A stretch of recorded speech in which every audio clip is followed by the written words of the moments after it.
cet espace, je partage avec vous mes pensées singulières. Je suis Sabrina Menassria et aujourd'hui, je vais vous parler du burn-out. Alors, le burn-out chez les singuliers, est-ce que c'est un classique ? Oui. Pourquoi ? Parce que le singulier dispose d'un terreau favorable au burn-out à cause des hyperexcitabilités et des intensités qui l'animent. Elles sont au nombre de 5, créatives, sensitives, intellectuelles, émotionnelles et psychomotrices. Et elles constituent en fait des sortes de réservoirs d'énergie qui peuvent être employés pour une cause qui les anime et qui les intéresse. Donc un singulier, il va avoir une tendance naturelle à aller chercher la stimulation dans un domaine qu'il aime bien. Par exemple, si le singulier a une dominante intellectuelle, il va aimer mettre de l'énergie dans la résolution de problématiques complexes, dans le fait de comprendre les choses en profondeur. Si c'est plutôt une dominante créative, il va dorer la page blanche et il va mettre beaucoup d'énergie à essayer d'imaginer de nouvelles choses. Et si sa dominante plutôt émotionnelle, là, ça va plutôt être dans l'aide aux autres et dans le fait de faire des soins aux autres. Dans tous les cas, en fait, cette intensité, elle a besoin d'être nourrie. Et vous voyez bien là le parallèle avec le burn-out, cette tendance à stimuler cette intensité. Et qui, par opposition, en fait, on a aussi le bore-out chez les singuliers, qui est l'ennui, qui peut être mortel, symboliquement, et qui peut être vite insupportable. Le fait de s'ennuyer, le défaut de stimulation, à l'inverse, peut être très vite mal vécu. Et vous avez souvent des singuliers qui changent de job, pas parce qu'ils sont pas bien payés ou que les gens sont pas sympas, mais parce qu'ils s'ennuient trop et que cette intensité, elle est pas du tout stimulée et nourrie. Donc le terreau pour l'intensité est là, et c'est quand justement il y a un déséquilibre. On va évoquer un petit peu plus tard les facteurs qui peuvent provoquer ces déséquilibres, et que ce déséquilibre devient invivable et insupportable, que le singulier s'est trop oublié, que il arrive à ce point de rupture qu'on appelle le burn-out. Alors il est important quand même de rappeler que le burn-out, c'est le mal des gens engagés et impliqués. Aujourd'hui, on parle du quiet quitting dans les entreprises, donc des personnes qui sont désengagées et qui se désinvestissent de leurs tâches, qui font le minimum vital. Le burn-out, c'est tout l'inverse. Le burn-out, c'est des gens qui sont à fond. Donc c'est vraiment un signal aussi, quand on a des gens en burn-out, que ce sont des gens qui sont d'ailleurs trop impliqués au point où ils en oublient leur bien-être et leur équilibre. Mais dans tous les cas, en fait, quand on fait un burn-out, ce qu'il faut observer, c'est qu'il y a un avant et un après. Souvent, le burn-out, il provoque une rectification de trajectoire de vie, et on sait ce qu'on ne veut plus et ce qui nous fait souffrir. Et souvent, après ça, on initie une autre façon d'être et de faire, à condition bien sûr d'en être sorti et puis d'avoir appris. Parce que c'est une souffrance en fait qui doit être prise en charge assez vite, en tout cas qui doit être prise en charge sérieusement pour pouvoir être traitée en tout cas et aller mieux. Parce que le but c'est évidemment de sortir de cette souffrance. Et pour les personnes proches, c'est compliqué parce qu'effectivement, on ne sait pas trop si la personne peut être en burn-out ou pas, notamment si elle fait un burn-out silencieux. Puisqu'il y a deux façons de faire un burn-out. Vous avez le silencieux et l'explosif. Le silencieux, c'est l'intériorisation du mal-être. C'est principalement les personnes qui sont introverties et qui en fait vivent leur souffrance intérieurement sans parler et qui se replient un petit peu dans leur monde intérieur, et on peut observer à l'extérieur de la tristesse, du chagrin, de l'hyper-contrôle. Mais c'est comme une forme d'implosion qui peut ronger et qui peut trouver peu de place à la verbalisation. Alors ce type de burn-out, il est un peu plus entre guillemets dangereux parce que en fait, il est difficile à détecter pour l'entourage. La personne, en fait, souvent on observe qu'elle est en burn-out quand elle explose et quand il y a eu un passage à l'acte. Donc pour les gens qui sont proches de personnes comme ça qui peuvent faire des burn-out, il faut être très vigilant sur ce sujet parce que la verbalisation du mal-être n'est pas faite par la personne qui est en burn-out, ou en tout cas très difficilement à très peu de personnes. Et ça, c'est un point difficile sur lequel il faut être très vigilant. L'autre type de burn-out, plus explosif, celui-ci, donc c'est l'extériorisation du mal-être. On pose le mal-être à l'extérieur, plutôt fréquent chez les personnes extraverties. Il faut savoir que les singuliers sont en majorité introvertis, donc ils ont tendance un peu à se replier dans leur monde intérieur, à vivre dans leur tête quelque part, et l'étape de verbalisation nécessite un effort assez important. Les personnes qui sont plutôt en burn-out explosif, elles extériorisent généralement, elles peuvent beaucoup parler, beaucoup s'agiter, beaucoup s'énerver aussi. Attention à ne pas confondre avec une personne qui peut être tout simplement colérique. Ce qu'il faut avoir en tête, c'est qu'un burn-out, c'est un épisode passager dans la vie d'une personne et qui nécessite une prise en charge, en tout cas un traitement sérieux par la personne elle-même ou par le fait de se faire aider si elle le souhaite. Alors, quels sont les facteurs du burn-out? Qu'est-ce qui provoque un burn-out chez un singulier? Alors, il y a les facteurs internes, les facteurs externes, on va en parler maintenant.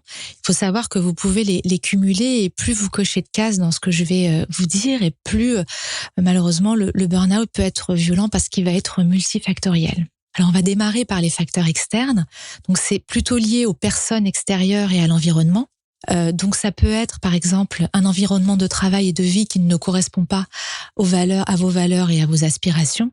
Il faut savoir qu'un singulier, souvent, il est en quête de sens et il a besoin vraiment de comprendre en profondeur et d'être assez aligné avec qui il est dans ce qu'il fait pour pouvoir, on va dire, développer une certaine forme d'équilibre. Il peut arriver que l'environnement de travail, par exemple, ou scolaire, puisse ne pas correspondre à ses aspirations et ce qui se passe, c'est qu'il y a un tiraillement entre ce pourquoi on se lève le matin et ce qu'on aimerait faire, ce qu'on voudrait faire. Et ça peut être une cause, en fait, d'inconfort, en tout cas de mal-être, qui, cumulé à d'autres, peut conduire à un burn-out. Dans le domaine des personnes, on est souvent confronté à des gens dans notre vie, évidemment, dans tous les contextes qu'on a affrontés. Et bien évidemment, on a affaire à des manipulateurs. Il faut savoir quand même que les singuliers sont souvent la proie de manipulateurs, pour des raisons assez simples, c'est qu'en fait, il y a une dimension émotionnelle chez le singulier qui est très forte et qui va souvent appeler ce type de personne. Alors, quel type de manipulation? Donc, vous avez par exemple l'exploitation déguisée, c'est un petit peu dur à dire, mais par exemple, vous pouvez avoir au travail une personne, un responsable ou un collègue ou même dans la vie, qui a compris votre intensité et qui peut en profiter en fait, parce que c'est une personne qui va percevoir vos failles et peut-être même votre manque de confiance en vous parfois, pas souvent. Et c'est quelqu'un qui peut appuyer sur le bouton sensible, en fait, qui va vous faire travailler plus et qui va un petit peu souffler le chaud et le froid en vous disant en vous caressant d'un côté pour pouvoir satisfaire votre dimension émotionnelle, en vous disant, par exemple, c'est bien, mais qui va appuyer de l'autre côté sur les choses à faire, etc., que ça serait mieux comme ça, etc. Et qu'est-ce que ça fait souvent comment on détecte qu'on est un peu manipulé par rapport à ça? C'est que souvent, c'est des personnes qui s'intéressent pas à votre bien-être, c'est-à-dire qu'ils peuvent vous voir travailler énormément, vous impliquer plus de raison, mais qui vous demanderont jamais si ça va et qui vont plutôt vous parler de la tâche, de ce que vous avez à faire, plus que de vous-même et de comment vous viviez ça. Et ils vont généralement être très contents d'avoir une personne singulière qui s'investit énormément. Et en tant que singulier, souvent ce qu'on fait, c'est qu'il y a plus de stop en fait. Et parfois, quand on manque de confiance en soi, on peut aller chercher la reconnaissance dans les yeux de l'autre et donner énormément et encore une fois plus que de raison jusqu'à s'oublier. Il y a aussi une autre forme de manipulation dont on ne parle pas, c'est la manipulation affective. C'est les personnes qui peuvent faire du chantage affectif et puis vous faire culpabiliser pour vous faire tenir dans une forme de dépendance affective. Les singuliers sont des empathes, des gens qui sont des hypersensibles, qui se connectent aux émotions des autres et qui sont souvent soucieux du bien-être des autres. Et puis il y a des gens qui sentent cela et qui vont mettre en place des stratégies pour vous maintenir près d'eux, en activant la carte des émotions. Et ça, c'est quelque chose qui fonctionne bien parce que les émotions, en tout cas l'hypersensibilité chez les singuliers, elle est souvent inconsciente. C'est presque un mode de fonctionnement automatique. Autant le mental, il est contrôlé, il est maîtrisé, autant les émotions, c'est un peu plus le bazar parce qu'on nous a pas appris à les comprendre, à les interpréter, à les analyser. Donc, ce type de relation avec des manipulateurs affectifs peut se mettre en place assez facilement. Et il y a des phrases qui peuvent faire tilt. C'est par exemple dans différents types d'environnements, par exemple dans un environnement sentimental, si tu pars, je suis perdu. Ou dans un environnement pro, si tu pars, l'entreprise va s'effondrer.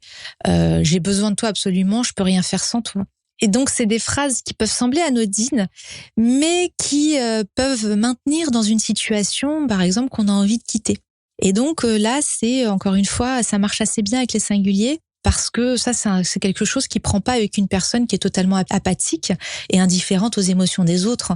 Ces personnes-là, elles s'en fichent, quoi. Enfin, elles pensent à leurs intérêts. J'ai besoin de toi absolument, je peux rien faire sans toi. Ça résonne pas. Ils se disent bon bon courage. Moi, j'ai autre chose à faire. Un singulier, ça lui parle parce que justement, il a cette sensibilité, cette connexion aux autres. Donc c'est une forme de manipulation dont on ne parle pas, mais la personne qui se comporte comme ça, généralement, elle vous tient près d'elle inconsciemment. C'est même la personne qui agit dans ce sens-là, ça peut être très inconscient. Elle peut le faire vraiment comme étant, elle a peur d'être abandonnée, elle se sent pas capable de faire sans vous, etc.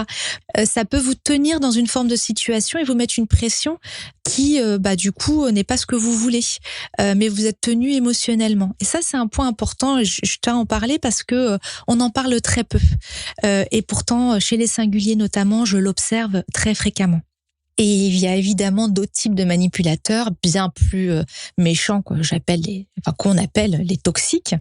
Donc ce sont des personnes qui harcèlent, qui ont des comportements toxiques, qui visent à vous déstabiliser et à vous détruire. Contrairement aux manipulateurs qui cachent leurs intentions pour obtenir ce qu'ils veulent de manière consciente ou inconsciente, un toxique, c'est quelqu'un qui va mettre en place des stratégies pour vous contrôler et vous maintenir sous sa coupe, quitte à vous détruire psychologiquement, moralement et physiquement. Donc c'est un sujet très grave. C'est des personnes qui agissent comme cela.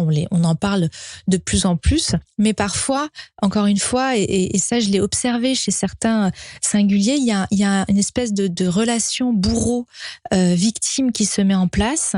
Et pareil, une impossibilité de quitter cette situation et d'être tenu et d'investir énormément dans cette relation. Alors là, évidemment, c'est un sujet assez grave. Donc on le verra après. Dans ces cas-là, il faut évidemment se faire aider et consulter pour sortir de ce type de relation.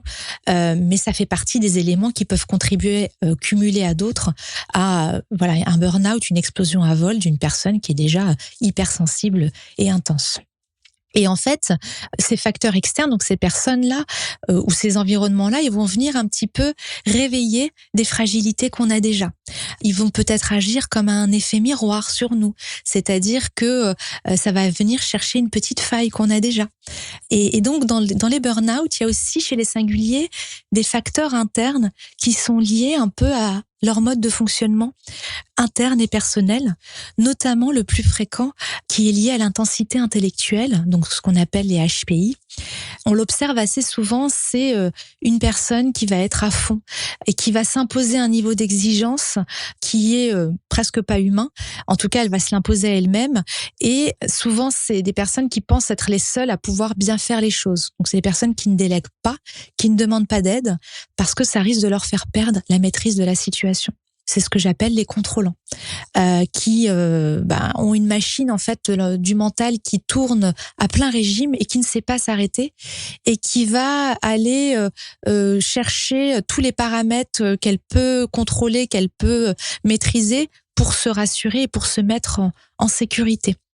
Et ça peut être déclenché par pas mal de choses, mais l'hyperexcitabilité intellectuelle dans ce cas-là, donc le côté HPI du singulier, va créer un déséquilibre. Et souvent, ce qu'on observe quand ce déséquilibre se met en place, c'est que la personne se coupe de ses émotions, elle surinvestit son intellect et en fait, sa dimension émotionnelle est complètement mise de côté. Donc souvent, les gens vont dire mais elle est froide, elle est malade. Je dis elle par abus de langage parce que c'est très observé chez les femmes, mais évidemment, ça concerne les hommes et les femmes. Elle est froide, etc. Alors qu'intérieurement, il y a une très grande souffrance émotionnelle, mais qui est oubliée et compensée par un intellect contrôlant. Et ça, souvent, les gens, l'entourage, que ce soit la famille ou que ce soit au travail, c'est assez inconfortable parce que c'est des personnes qui vont rentrer dans du micromanagement, qui vont aller chercher du détail, qui vont vouloir, souvent, j'en reparlerai concernant les jeunes femmes qui ont le syndrome de la bonne élève, vérifier tous les détails et s'assurer que tout est sous contrôle. Et les contrôlants, ils sont très souvent sujets à burn-out. En tout cas, ça peut être aussi très observé chez ces personnes qui ont cette tendance-là. Il y a un autre facteur qui est évidemment le manque de confiance en soi, hein. Il y a beaucoup de singuliers qui, dans leur enfance, ont été décrédibilisés, à qui on n'a pas accordé de crédit, dont on a dit qu'ils n'étaient pas à la hauteur, qu'ils étaient même des bons à rien. Je l'ai entendu beaucoup. J'en ai beaucoup à qui m'ont dit, quand j'étais jeune, on m'a dit que j'étais bon à rien, qu'on m'a mis dans des filières professionnelles dans lesquelles je voulais pas aller. Mais en fait, dans la vie, j'ai réussi. Par exemple, j'ai fait des choses. Et quand j'ai fait mon test de QI pour les personnes HPI, j'ai pas compris parce que pour moi, j'étais nulle. Et donc, cette période de l'enfance où la singularité, elle est mal vue et elle est surtout dans les anciennes générations, parce qu'aujourd'hui, c'est plus vraiment le cas. Mais dans les anciennes générations, c'était vraiment le cas. On connaissait pas ça, le fait d'avoir des gens divergents qui pensent différemment. On cherchait à les faire rentrer dans le cadre. Absolument, coûte que coûte. Et ces personnes-là, pour le coup, ça a été très compliqué pour elles. Et elles se sont construites en se disant, au lieu de se dire, je pense pas comme tout le monde, c'est normal, je rentre pas dans le cadre. Elles se sont dit, en fait, je suis nulle, j'ai pas eu mes diplômes, et puis, je suis pas à la hauteur. Et donc, ça crée un manque de confiance en soi.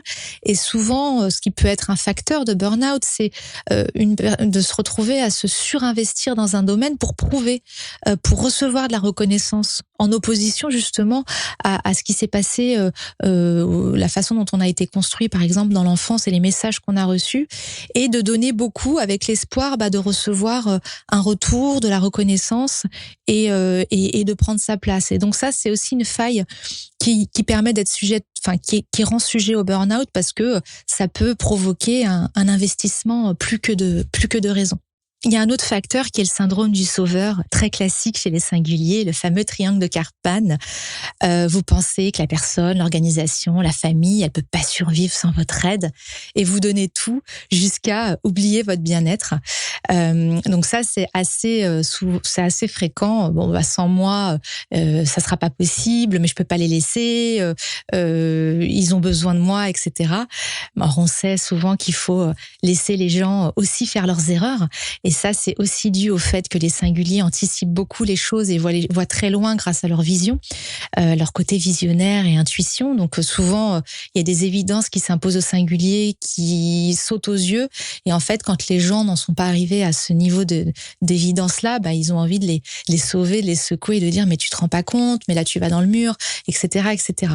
Et donc, cette espèce d'appel du sauveur qui veut aider, c'est toujours des intentions très nobles. Parfois, ça peut aussi provoquer un surinvestissement et un défaut d'écoute de soi, parce qu'on est plus au service des autres qu'au service de soi-même. Et donc, ça peut être un facteur du burn-out, encore une fois, additionné à d'autres, qui peut rendre le burn-out très douloureux.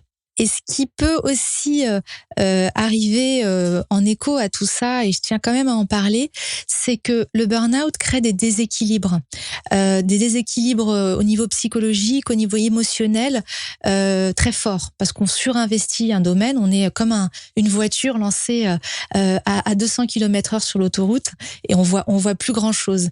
Et souvent, quand on est dans un état de souffrance, parce que le burn-out, c'est une souffrance qu'on peut s'imposer à soi-même quand on est trop engagé dans une voie qui ne nous correspond pas. Donc, pour compenser un peu cette souffrance, il peut y avoir un phénomène de compensation qui se met en place, et notamment d'aller chercher des sucreries, des alcools, la cigarette, etc. Donc, c'est important de le souligner.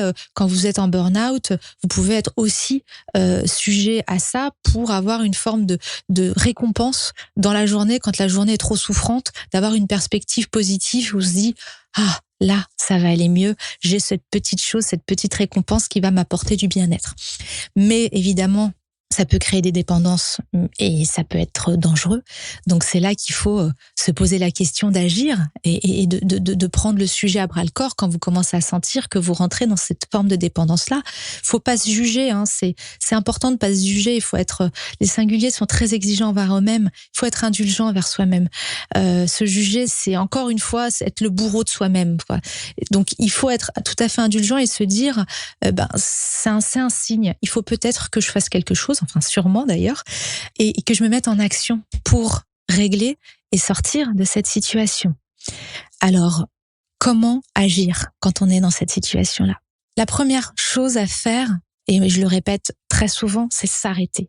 C'est très dur de s'arrêter parce que quand on est lancé à 200 km/h, appuyer sur le frein, on sent l'inertie de la voiture et c'est pas très agréable.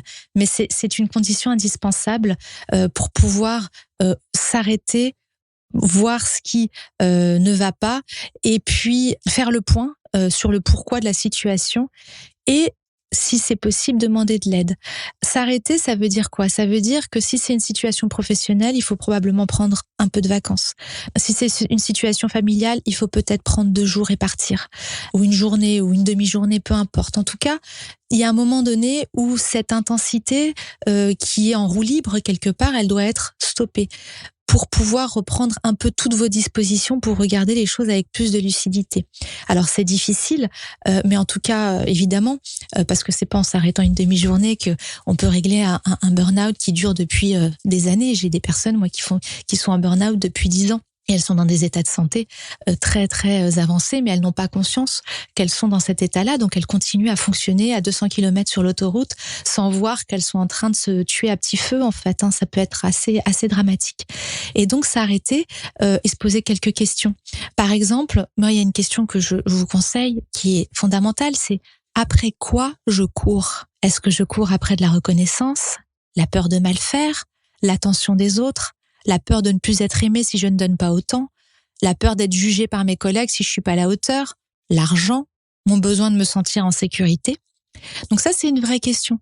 Pourquoi toute cette énergie et cette intensité employée comme ça, de manière aussi importante et sans pouvoir la réguler? Et ça peut vous aider à essayer de mettre le doigt sur la cause et le bouton sur lequel quelqu'un a appuyé ou intérieurement vous avez appuyé et qui vous a fait vous mettre dans vous êtes pas forcément évidemment conscient de ça, mais en tout cas qui vous a mis dans cette situation-là. Voilà. Et puis le deuxième point, c'est demander de l'aide. C'est compliqué pour un singulier parce qu'un singulier, il est souvent au service de l'autre avant d'être au service de soi-même. C'est souvent des personnes qui sont des supports pour les autres. Donc demander de l'aide, c'est pas évident, c'est pas naturel. Pourtant, quand on est dans cette situation-là, il faut pouvoir se faire aider. Choisir selon le niveau de souffrance que vous avez, un psychologue, un coach, un thérapeute aussi, ça peut aider. Bien le choisir parce que quand on est singulier, très souvent ce qui se passe, c'est ce que j'observe, c'est que le singulier va psychanalyser son psy et va coacher son coach parce que forcément il y a cette intuition et cette compréhension des émotions des autres qui est liée à l'empathie, qui fait que finalement vous comprenez votre thérapeute et lui vous avez l'impression qu'il vous comprend pas à la hauteur de votre singularité. Donc privilégier un thérapeute, un coach ou un psy, peu importe la voie que vous souhaitez employer, qui va vous comprendre et généralement c'est des thérapeutes qui sont eux-mêmes singuliers. Moi, c'est ce que j'observe la plupart du temps et qui du coup comprennent forcément intuitivement le fonctionnement des singuliers. Et le dernier point, c'est prenez du recul et lâchez prise. C'est vraiment important. Je sais que le mot lâcher prise, il est employé par tout le monde, mais en fait, c'est un vrai sujet. C'est le burn-out, c'est une grande emprise et sur tout. Une volonté de contrôle sur beaucoup de choses. Une mise en mouvement sans arrêt. Et vraiment, prendre du recul et lâcher prise et se poser une question qui est simple, parce que le message qui est envoyé par le burn-out, c'est arrête et centre-toi. Tu t'es oublié dans l'équation. Donc il faut regarder en face ce qui va pas, sans se juger. Il faut oser quitter un contexte aussi qui correspond pas et prendre les décisions qui s'imposent. Donc ça, c'est un élément important des actions qui peuvent être mis en place. Et vous verrez, le burn-out, c'est un panneau stop. C'est comme ça que je l'appelle. En fait, c'est un point d'arrêt, en fait, d'un certain mode de fonctionnement pour soigner certaines blessures, pour s'éloigner de certaines personnes. Et vous verrez qu'en fait, en travaillant sur le burn-out, il y aura un avant et un après burn-out.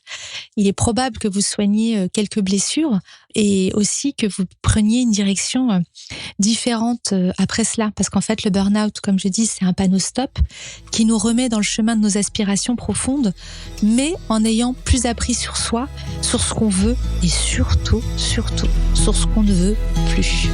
Voilà, j'espère que ces quelques mots vous auront apporté des éclairages. N'oubliez pas que la psyché humaine n'est pas une science exacte, que chaque individu est unique et donc ne gardez que ce qui fait sens pour vous. À bientôt pour de nouvelles pensées singulières.